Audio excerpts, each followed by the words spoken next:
Hello everyone, আসসালামু আলাইকুম। কেমন আছেন সবাই? আই হোপ সবাই অনেক বেশি ভালো আছেন। আলহামদুলিল্লাহ, আমরাও অনেক অনেক ভালো আছি।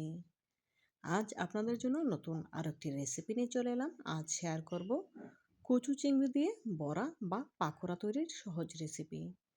কিভাবে খুব সহজেই এই পাকোড়াগুলো তৈরি করা যায় তার সকল টিপস সহ আজকের রেসিপি। তো কথা না বাড়িয়ে চলুন চিংড়ি মাছের পাকোড়া তৈরির মূল প্রস্তুত প্রণালীতে যাওয়া যাক। এখানে কিছু কচু চিংড়ি নিয়েছি। চিংড়ি মাছগুলো একদম ছোট, দেখেই বুঝতে পারছেন। এগুলো খুব ভালোভাবে পরিষ্কার করে পানিতে ধুয়ে পানি ঝরিয়ে নিয়েছি। এখন এগুলোকে পাটায় বেটে নিতে হবে। আমি পাটায় বেটে নেব, তবে আপনারা চাইলে ব্লেন্ডারের জাগে করে ব্লেন্ড করে নিতে পারেন। নিয়েছি 1 কাপ বুট ডাল। বুট ডালগুলো খুব ভালোভাবে সেদ্ধ করে নিয়েছি, পাটায় বেটে নেব। দেখুন চিংড়িগুলো পাটায় বেটে পেস্ট করে নিয়েছি, সাথে বুট ডালগুলো পেস্ট করে নিয়েছি। এখন চিংড়ি পেস্টের সাথে বুট ডালগুলো অ্যাড করে দিয়েছি। দিয়ে দিলাম 1 কাপ পেঁয়াজ কুচি, হাফ কাপ ধনেপাতা কুচি, কিছু কাঁচামরিচ কুচি, নিয়েছি পরিমাণ মতো লবণ, হাফ চা চামচ হলুদ গুঁড়া, হাফ চা চামচ লাল মরিচের গুঁড়া, 1 চা চামচ ভাজা জিরা গুঁড়া, 1 চা চামচ আদা বাটা ও 1 চা চামচ রসুন বাটা। তার সাথে অ্যাড করে দিচ্ছি 1/3 কাপ শুকনো আতপ চালের গুঁড়া। শুকনো আতপ চালের গুঁড়া দেওয়ার কারণে পাকোড়াগুলো অনেক বেশি মুচমুচে হবে। দেখুন সবগুলো উপকরণ খুব ভালোভাবে একসাথে মিশিয়ে নিচ্ছি। দেখুন খুব ভালোভাবে মেখে নিয়েছি। এখন এগুলো ভাজার জন্য চুলায় চলে যাব। চুলায় একটি প্যানে পরিমাণ মতো সয়াবিন তেল দিয়ে গরম করে নিয়েছি। এখন চিংড়ি মাছের বড়া বা পাকোড়াগুলো তৈরি করে নেব। দেখুন হাতের সাহায্যে একটু চ্যাপটা করে নিচ্ছি। এভাবে করে নিয়ে সবগুলো বড়া দিয়ে দেব। এভাবে করে চ্যাপটা করে দিলে পাকোড়া বা বড়াগুলো অনেক বেশি মুচমুচে হবে।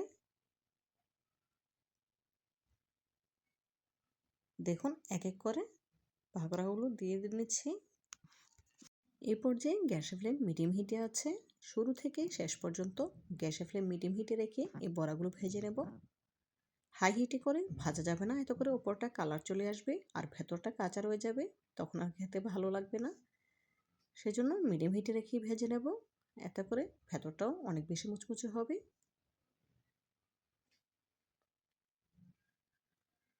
এক সাইড যখন কিছুটা ড্রাই হয়ে আসবে তখন উঠে দেব। দেখুন বড়াগুলো উঠে নিচ্ছি।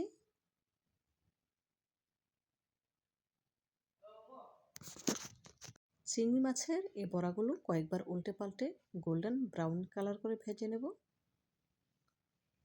বন্ধুরা, যারা চিংড়ি মাছের বড়া খেয়েছেন তারা তো জানেন, আর যারা এখনও খাননি তারা একবার হলেও আমার রেসিপিটি ফলো করে এভাবে বাসায় চিংড়ি মাছের বড়া তৈরি করে খেয়ে দেখবেন, ইনশাআল্লাহ অনেক বেশি ভালো লাগবে। খুবই সুস্বাদু হয় এই বড়াগুলো, এতটাই সুস্বাদু হয় না খেলে বুঝতেই পারবেন না। অবশ্যই একবার হলেও বাসায় ট্রাই করবেন। দেখুন আবারও বড়াগুলো উল্টে নিচ্ছি। এইভাবে করে কয়েকবার উল্টে পাল্টে বড়াগুলো ভেজে নেব। বন্ধুরা, চিংড়ি মাছের বড়া যারা খেয়েছেন তারা তো জানেন, আর যারা এখনও খাননি একবার হলেও আমার রেসিপিটি ফলো করে এইভাবে বাসায় তৈরি করে খেয়ে দেখবেন, ইনশাআল্লাহ অনেক বেশি ভালো লাগবে। এই বড়াগুলো এতটাই সুস্বাদু, না খেলে আপনারা বুঝতেই পারবেন না। তো বন্ধুরা, ভিডিওর এই পর্যায়ে আপনাদের কাছে ছোট্ট একটি রিকোয়েস্ট রইল, যারা এখনও পর্যন্ত আমার ভিডিওটি দেখছেন একটি লাইক দিতে বলে গিয়েছেন, প্লিজ একটি লাইক দিয়ে ভিডিওটি কন্টিনিউ করবেন। আর যে সকল বন্ধুরা আমার চ্যানেলে নতুন ভিজিট করেছেন, রেসিপিটি ভালো লেগে থাকলে প্লিজ চ্যানেলটিতে সাবস্ক্রাইব করে পাশে থাকা অল অপশনে ক্লিক করে দিতে পারেন। এতে করে আমি যখনই কোনো নতুন রেসিপি আপলোড করব সবার আগে আপনার কাছে পৌঁছে যাবে। এই কাজটি যারা অলরেডি করে নিয়েছেন আপনাদেরকে জানাই অসংখ্য ধন্যবাদ। কথা বলতে বলতে চিংড়ি মাছের বড়াগুলো ভাজা হয়ে গিয়েছে। এখন এক এক করে সবগুলো বড়া তুলে নিচ্ছি। দেখুন এক এক করে সবগুলো বড়া ভেজে তুলে নিয়েছি। এখন একটি সার্ভিং প্লেটে সার্ভ করে নিয়েছি। মাশাআল্লাহ, চিংড়ি মাছের বড়ার ফাইনাল লুক দেখুন, দেখতে কতটা সুন্দর লাগছে। দেখতে যতটা সুন্দর হয়েছে খেতে তার থেকে অনেক বেশি মজাদার, অনেক বেশি ক্রিস্পি। তো বন্ধুরা, আমার রেসিপিটি ভালো লেগে থাকলে প্লিজ আমার পাশেই থাকবেন। তো বন্ধুরা, আজকের মতো বিদায় নিচ্ছি।